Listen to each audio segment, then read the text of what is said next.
Your accent is too rural for television. The words cut through the bustling newsroom like a blade through dreams. Maria Santos stood in the bright lights of Channel 7's main studio, her voice still echoing from the microphone test that had just ended in humiliating silence. The production assistant who delivered the verdict didn't even look up from his clipboard, dismissing 30 years of community advocacy with the casual cruelty of someone who had never questioned his own privilege. Behind the cameras, interns whispered and pointed at the woman whose words carried the musical cadence of her mountain village, whose English bore the proud traces of her grandmother's Spanish lullabies. To them, she sounded like every stereotype they'd been taught to avoid on professional television. Uneducated, unsophisticated, unworthy of a platform that reached millions of viewers across the state. She had come to the studio that morning to share her story about the water crisis devastating her rural community, hoping that media attention might force government officials to take action. Instead, she found herself being judged not by the urgency of her message, but by the way her tongue shaped words that had been passed down through generations of proud mountain families. But what the production team didn't know, what the news executives couldn't have anticipated, was that one person in that studio understood the power of authentic voices telling urgent truths. The anchor preparing for the evening broadcast had built his career on recognizing stories that mattered, and he was about to remind everyone why real journalism meant amplifying voices that were too often silenced. Welcome to the Human Stories. Before we continue with this powerful story, tell us in the comments from which city in the world are you watching this video today. And if you think stories like this need to be heard, hit that subscribe button to support the channel. We're growing every day, and I sincerely thank you for being a part of it. Channel 7 News had dominated the Los Angeles market for over 2 decades, built on a reputation for polished presentation and carefully curated content that appealed to urban viewers with disposable income and college educations. The newsroom buzzed with the efficient energy of people who understood that television was a business first and a public service second. Maria Santos had traveled 4 hours from her village in the Sierra Nevada mountains to reach the gleaming studio complex in downtown Los Angeles. At 52 years old, she had spent most of her adult life working as a teacher and community organizer in Agua Clara, a settlement of 300 families who had farmed the mountain valleys for generations. Agua Clara had been facing a water crisis for the past 18 months. The aquifer that had sustained the community for over a century was running dry, and government promises of emergency assistance had failed to materialize. Wells were going empty. Crops were dying. Families were being forced to choose between staying in their ancestral home and finding water for their children. Maria had exhausted every traditional avenue for help. She had written letters to legislators, attended county meetings, and organized petition drives that collected thousands of signatures from supporters across the region. But her community remained invisible to the politicians and bureaucrats whose decisions determined whether Agua Clara would survive or become another abandoned village in California's agricultural interior. The idea of reaching out to television news had come from her daughter, Elena, who worked as a nurse in Los Angeles and understood how media attention could transform obscure local issues into statewide priorities. Elena had contacted Channel 7's news department, explaining her mother's work and the crisis facing their community. The initial response had been encouraging. A junior producer had called Maria to schedule an interview, explaining that Channel 7 was interested in stories about rural California communities facing environmental challenges. Maria had spent weeks preparing, gathering documentation about the water crisis, and practicing her talking points in both English and Spanish. But the moment Maria opened her mouth for the sound check, the atmosphere in the studio had changed. Her accent carried the musical rhythms of her childhood, when Spanish and English blended together in conversations that moved seamlessly between languages depending on the subject and the audience. Her pronunciation reflected the influence of her grandmother, who had immigrated from Mexico in the 1930s and had taught Maria that language was a bridge between cultures rather than a barrier to be overcome. Her vocabulary included words and phrases that were common in rural communities but unfamiliar to urban professionals who had learned their English in classrooms and corporate environments. To Maria, her way of speaking was a source of pride, a connection to her heritage and her community that she had never wanted to lose.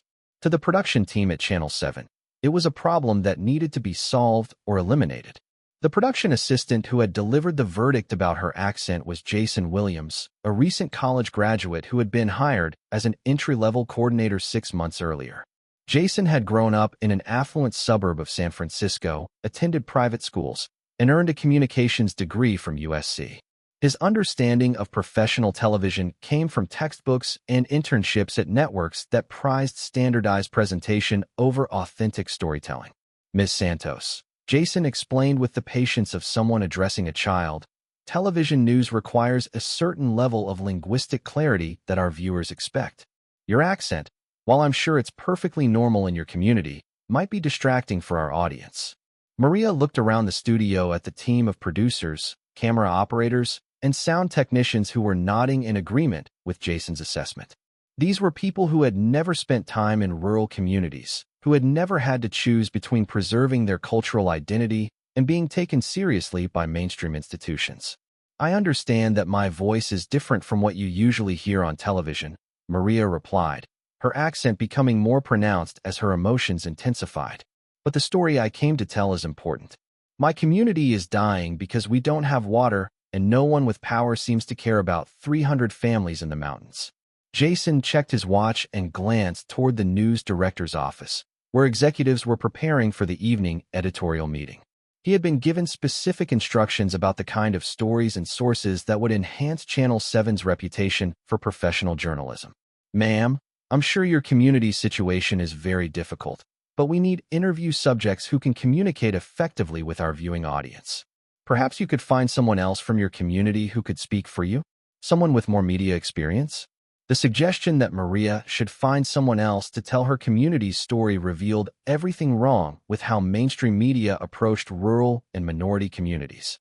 The assumption that authentic voices needed to be filtered through more palatable representatives. The belief that being taken seriously required abandoning the linguistic heritage that connected people to their families and cultures. Maria felt the weight of disappointment settling on her shoulders like a familiar burden. This was the same dismissal she had encountered in legislative offices and government agencies.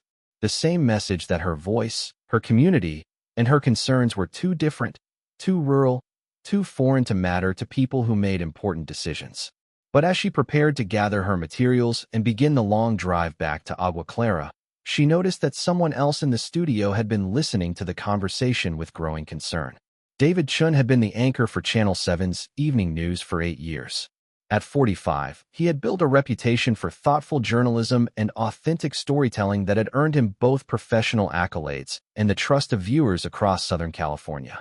He had grown up in a working-class immigrant family and understood how media representation could either empower or marginalize communities that were already struggling for recognition.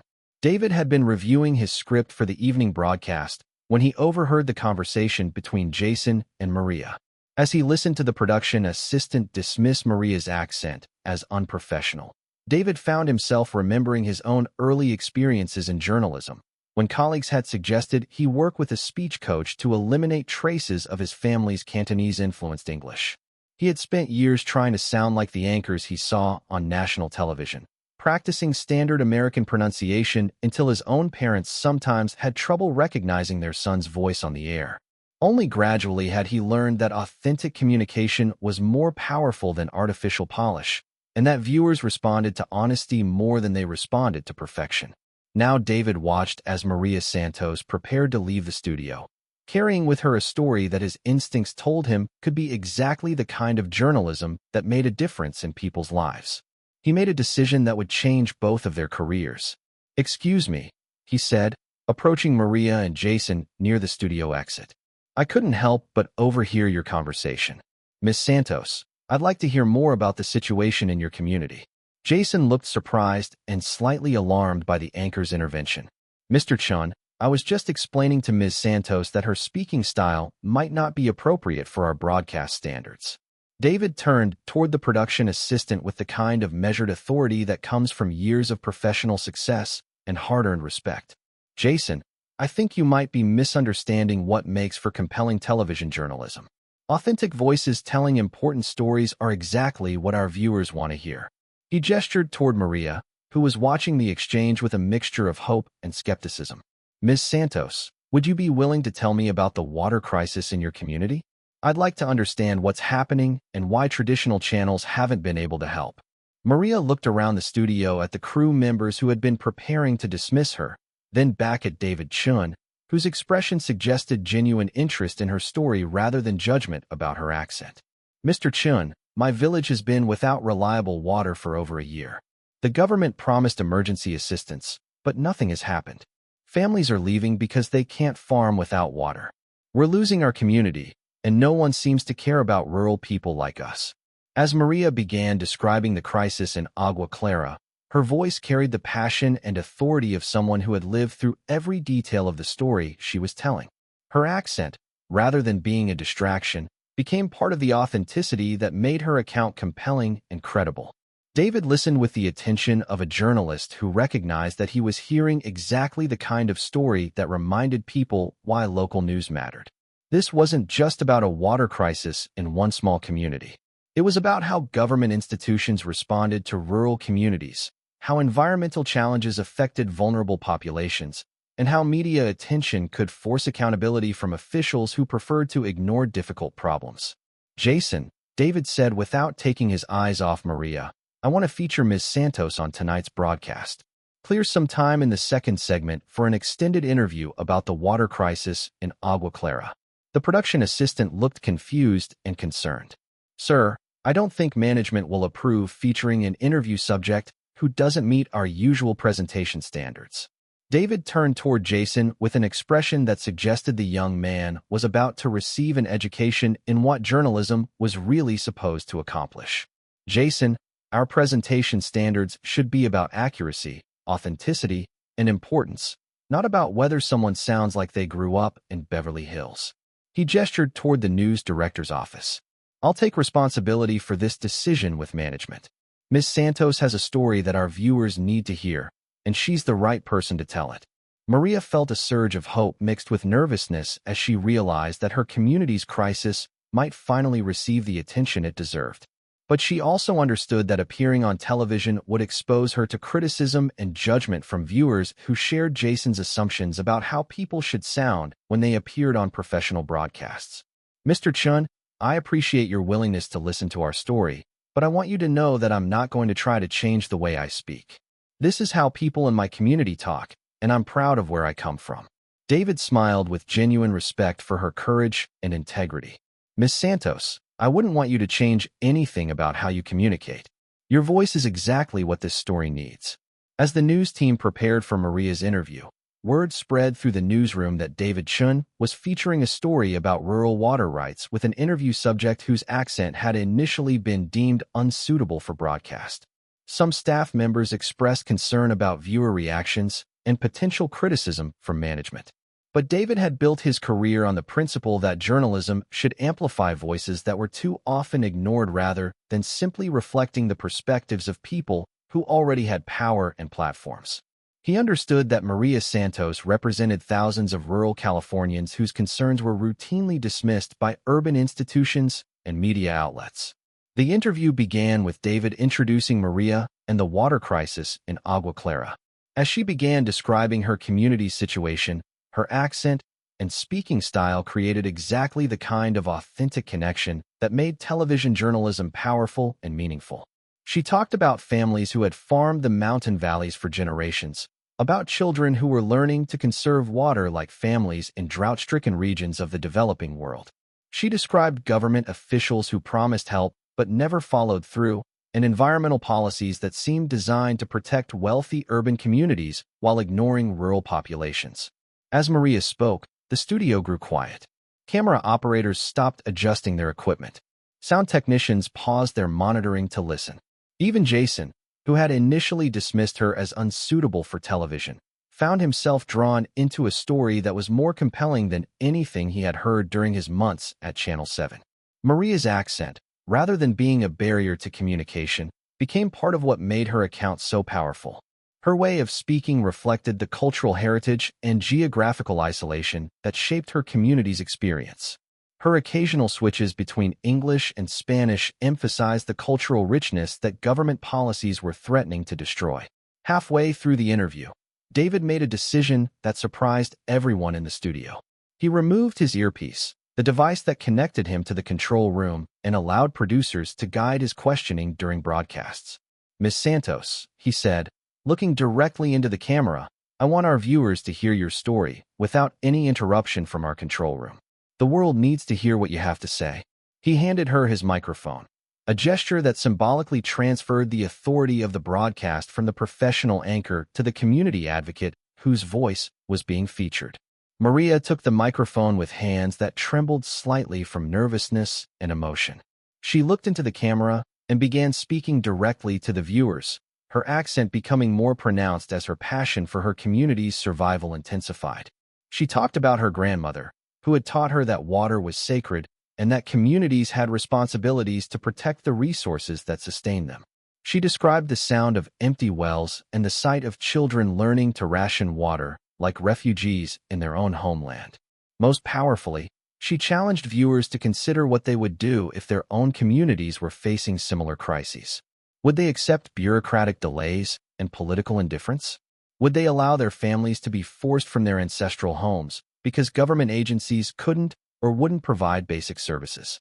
As Maria spoke, the Channel 7 newsroom received phone calls from viewers who were moved by her story and wanted to know how they could help Agua Clara.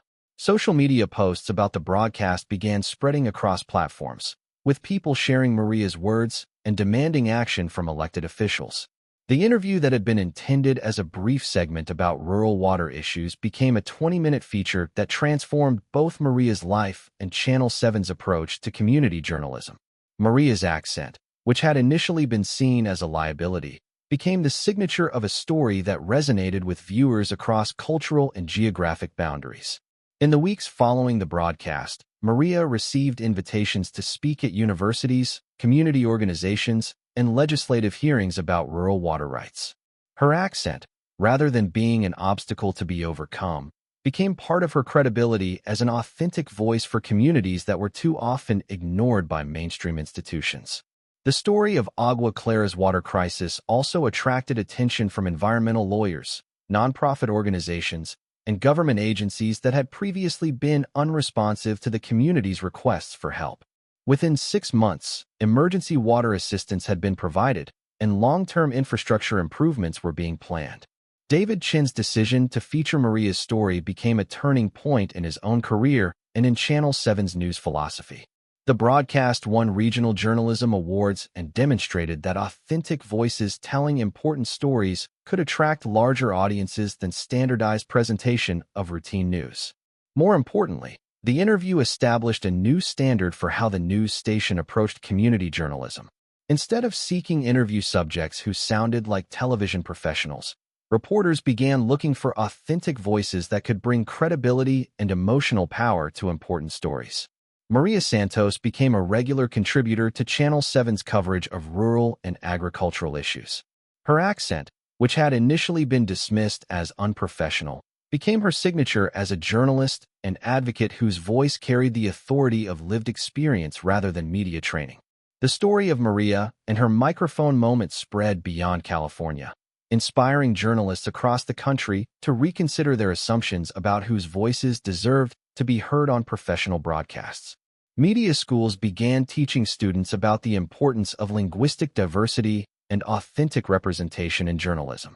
But perhaps most importantly, Maria's appearance on Channel 7 demonstrated that accent and speaking style were not barriers to effective communication, but rather elements of identity that could enhance rather than diminish a speaker's credibility and impact. She had come to the studio that morning as a community advocate whose voice was deemed unsuitable for television. She left as a journalist whose accent had become part of her power to reach audiences that had never heard stories like hers told with such authenticity and passion. The microphone that David Chun handed to Maria represented more than just a transfer of speaking time during a news broadcast. It represented a recognition that journalism serves its highest purpose when it amplifies voices that are too often silenced, regardless of whether those voices conform to conventional standards of professional presentation. Sometimes the most powerful stories are told by people whose accents carry the music of their heritage. Sometimes the most important journalism happens when anchors have the courage to hand over their microphones to community members whose lived experiences matter more than media training. And sometimes the voices that sound too local for television are exactly the voices that national audiences need to hear, speaking truths that can only be told by people whose words are shaped by the communities they represent and the struggles they have witnessed firsthand. This story was brought to you by the Human Stories. Before we leave you today, here's our question. Have you ever known someone who never asked for recognition but deserved more than anyone else? Tell us in the comments what they meant to you and how you remember them. And if you think stories like this need to be heard, hit that subscribe button to support the channel. We'll see you in the next one.